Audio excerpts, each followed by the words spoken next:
Veg বিরিয়ানির জন্য আমি দেরাদুন রাইস ভিজিয়ে রেখেছিলাম প্রেসার কুকারে। প্রথমে ছড়িয়ে দেবো। গাজর, বিনস, ক্যাপসিকাম ভেজে রেখেছিলাম হালকা হালকা করে, ওগুলো দিয়ে দিলাম। একটু জয়ত্রী উপর থেকে দিয়ে দিলাম, জায়ফলও দিয়ে দিলাম, একটু রোজ ওয়াটার ছড়িয়ে দিলাম,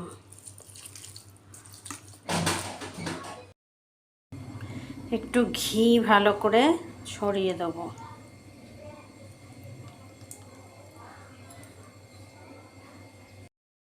কয়েকটা কাঁচা লঙ্কা ছড়িয়ে দেবো আর পেঁয়াজ বেরেস্তা দিয়ে দেবো।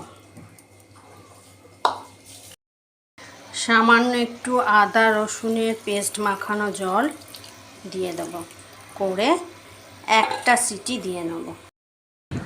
আজকে রান্না ভেজ বিরিয়ানি, চিলি চিকেন আর স্যালাড। ভেজ বিরিয়ানিটা আমার